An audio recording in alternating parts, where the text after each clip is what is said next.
सकारात्मक सोच ही एक ऐसा मंत्र है जिसके आधार पर न केवल आप अपनी समस्याओं को ही घटाते हैं बल्कि औरों की भी समस्याओं को कम करने में आप उसकी मदद करते हैं। आप एक अच्छे इंसान हैं और आने वाले समय में और भी एक अच्छे बेहतर इंसान बन सकते हैं। आपको परमात्मा से एक असीम ऊर्जा मिली है, एक असीम शक्ति मिली है जिससे आप अपनी योग्यताओं और क्षमताओं को एक मनचाहा आकार दे सकते हैं। हर परिस्थितियों में आप हमेशा तटस्थ भाव से रहें, अपने साथ साथ दूसरों के बारे में भी अच्छा सोचें। अगर आपको अपने सामने वाले में कोई बुराई दिख रही है तो उसे नजरअंदाज करते हुए उसकी किसी एक अच्छाई की तलाश करें, क्योंकि जिस चीज की तलाश आपको ज्यादा रहती है वही चीज आपके अंदर बढ़ने लगती है। उदाहरण तौर पे अगर आप हंसना चाहते हैं तो कोई हंसी वाला कार्टून पढ़ेंगे या कार्टून वाली कोई वीडियो देखेंगे। अगर आपके सोच के हिसाब से भी अच्छा कार्टून वाली वीडियो मिल गई तो आप उसे देखकर बहुत ही खुश होते हैं और आपके अंदर खुशी की वृद्धि होती है, यानी खुशी की बढ़ोतरी होती है। अर्थात आपकी तलाश पूरी होते ही आपके अंदर खुशी बढ़ गई। इसलिए आप अपने समय को व्यर्थ में न गंवाएं। अभी आप खुश रहना चाहते हैं और आपके समक्ष कोई क्रोधी विचार वाला व्यक्ति आ गया तो उसी क्षण वहां से हट जाए, क्योंकि आपकी तलाश के विपरीत आपको नकारात्मकता न चाहते हुए भी मिलने वाली है। आइए इसको एक छोटी सी कहानी के माध्यम से जानते हैं। जो लोग इस चैनल पर नए हैं वह इस चैनल को जरूर सब्सक्राइब कर लें। एक मुसलमान राजा था और उसका एक गुलाम था। उसे अपने गुलाम से बड़ा ही प्रेम था, बड़ा ही मानता था। एक दिन बादशाह और गुलाम दोनों ही अपने नगर की बाजार घूमने गए। बाजार घूमते हुए राजा एक लकड़ी की दुकान से गुजरता है और उस दुकानदार को बड़ा ही ध्यान से देखता है। बादशाह उस दुकानदार को ध्यान से देखने के बाद मन में ही सोचता है इसे तो फांसी दे देनी चाहिए। उसके मन में यह बात क्यों आ जाती है उसे खुद पता नहीं, और धीरे से यह बात बादशाह गुलाम के कान में कहता है। पता नहीं दुकानदार ने बादशाह को अचानक क्या दिख गया जिसकी वजह से बादशाह को इस तरह के फैसले लेने पड़ गए। लेकिन यह सभी फैसले राजा के मन में अंदर ही अंदर चल रहे थे। जिस समय बादशाह ने अपनी मानसा गुलाम को बताया उस दुकानदार के दुकान से आगे जा चुके थे। बादशाह के इस फैसले से गुलाम बड़ा ही परेशान था। गुलाम मन ही मन यही सोच रहा था कि उस दुकान वाले से कोई बातचीत नहीं हुई, कोई बात व्यवहार नहीं हुआ। अचानक इस तरह का फैसला बादशाह ने किस आधार पर ले लिया? वह भी फैसला कोई छोटा मोटा नहीं है बल्कि किसी की जिंदगी और मौत का सवाल है। बादशाह और गुलाम दोनों ही राजमहल को लौट जाते हैं। गुलाम बादशाह से पूछता भी है कि महाराज उस दुकानदार का गुनाह क्या है? बादशाह गुलाम की बात सुनकर मौन रहते हैं। गुलाम एक सामान्य वेशभूषा में उसी बाजार में पहुंच जाता है। पहले तो गुलाम उस दुकानदार के आसपास के दुकानदारों से उसके बारे में पूछता है। उसके अगल बगल वाले सभी दुकानदार यही कहते हैं उस दुकानदार में कोई बुराई नहीं है, लेकिन उसकी लकड़ी बिक्री नहीं हो पाती है, इसीलिए वह निराश और दुखित रहता है। तब गुलाम उस दुकानदार के पास जाता है और उस दुकान वाले से पूछता है कि भाई साहब, आपके चेहरे पर इतना दुख क्यों दिखाई दे रहा है? आपके चेहरे पे प्रसन्नता क्यों नहीं है?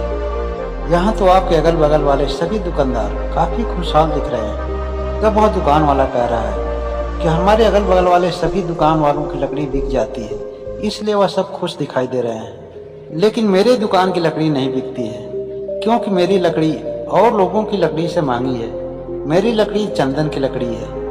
अधिकतर लोग तो पहले मेरी ही दुकान पर आते हैं और मेरी लकड़ी महंगी लगती है, इसलिए वो बगल की दुकान से पता करते हैं। उन लोगों की लकड़ी सामान्य लकड़ी है, इसलिए काफी सस्ती आती है और लोग सस्ती लकड़ी लेकर चले जाते हैं और मेरे दुकान की लकड़ी धरी की धरी रह जाती है। अब आप ही बताइए कि जिसकी दुकान की लकड़ी बिकती ना हो, इस दुकान की कोई आमदनी ना हो, ऐसे लोगों को किस तरह से खुश रहना चाहिए?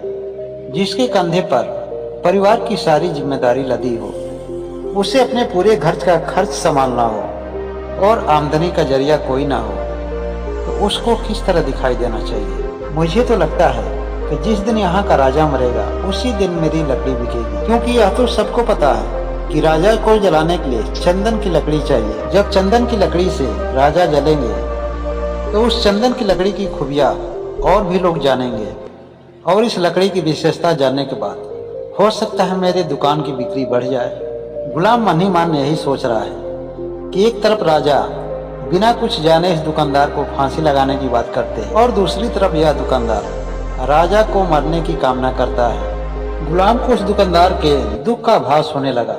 उस दुकान वाले पे उसे दया आने लगी। गुलाम उस दुकानदार को कुछ पैसा देकर चंदन की लकड़ी खरीद लेता है ताकि इसी बहाने उसकी कुछ मदद हो जाए, और लकड़ी लेकर वह राज दरबार में चला जाता है। राजा से मिलकर गुलाम उसको चंदन की लकड़ी देता है। गुलाम कहता है कि यह चंदन की लकड़ी है और यह लकड़ी आपको भेंट में दी गई है, और यह लकड़ी उसी दुकानदार की है जिसे आप फांसी देने की बात सोच रहे हैं। मैं अपना भेष बदलकर उस दुकानदार के पास गया था।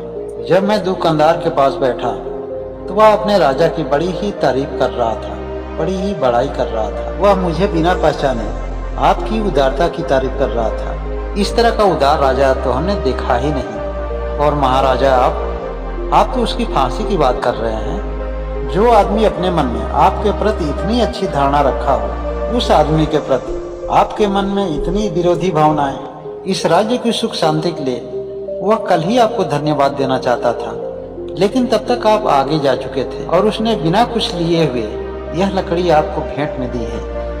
क्या अब भी आप उसके बारे में गलत सोचते हैं? क्या अब भी आप उसको फांसी लगाना चाहेंगे? तब राजा कहता है कि मुझे अफसोस है कि मैंने बिना वजह ही उसको मन ही मन फांसी लगाने की बात सोच रहा था। वह तो धन्यवाद देने के काबिल है जो मेरी इतनी तारीफ कर रहा था। राजा उस दुकानदार पर खुश होकर अपने गुलाम से कुछ असरफी उसे उपहार के रूप में भेंट भेजवाता है और कहता है कि उस दुकानदार को मेरी तरफ से संदेश दे देना कि तुम बहुत ही एक अच्छे विचार वाले दुकानदार हो। जब भी किसी काम के लिए लकड़ी की जरूरत पड़ेगी, सब तुम्हारी दुकान से ही आएगी। गुलाम उस दुकानदार के पास जाता है और उसे राजा का संदेश देता है कि कल राज दरबार में राजा साहब तुम्हारी बहुत ही तारीफ कर रहे थे। कल राजा साहब इस बाजार में घूमते हुए तुमको देखे थे। पता नहीं तुम्हारी कौन सी खूबी देख लिए जिसकी वजह से पूरे राज दरबार में तुम्हारी उदारता की बखान कर रहे थे। राजा साहब ने तुम्हारे लिए कुछ असरफी भी भिजवाए हैं और उन्होंने कहा है कि आज के बाद जब भी कोई लकड़ी की जरूरत पड़ेगी, वह सभी तुम्हारी दुकान से ही आएगी। उस दुकानदार को बड़ा ही पछतावा हो रहा था कि मैं बिना जाने समझे उस राजा को मारने की कामना कर रहा था। उसने गुलाम को बताया कि मैं अपने मन में राजा के प्रति बड़ी ही गलत धारणा रखा था, लेकिन आज मुझे पता चला कि हमारे राजा कितने महान हैं। दोस्तों, आपने देखा कि किस तरह से नकारात्मक भावना काम करती है। किसी के बारे में, किसी के चेहरे को देखकर पूर्व अनुमान के आधार पर कोई भी नकारात्मक भाव न रखें। पूर्व अनुमान के आधार पर आप किसी के प्रति सकारात्मक सोच सकते हैं। यह आपके हित में होगा। इससे केवल आपके अंदर ही सकारात्मक भाव नहीं बनेंगे, बल्कि इस ब्रह्मांड की सकारात्मक ऊर्जा की भी वृद्धि होगी। इसीलिए किसी के बारे में 10 गलत सोचने से ज्यादा बेहतर है कि उसके बारे में एक अच्छा जरूर सोचे, क्योंकि हर इंसान में कुछ न कुछ खूबियां जरूर होती है। इस कहानी से आपको क्या संदेश मिलते हैं, यह कमेंट करके जरूर बताएं। और जो लोग वीडियो तो देखते हैं लेकिन चैनल को सब्सक्राइब नहीं करते हैं, ऐसे लोग इस चैनल को जरूर सब्सक्राइब कर दें और बेल आइकन की घंटी को कभी दबाना ना भूलें। मिलते हैं फिर अगली वीडियो में। तब तक के लिए बहुत बहुत धन्यवाद।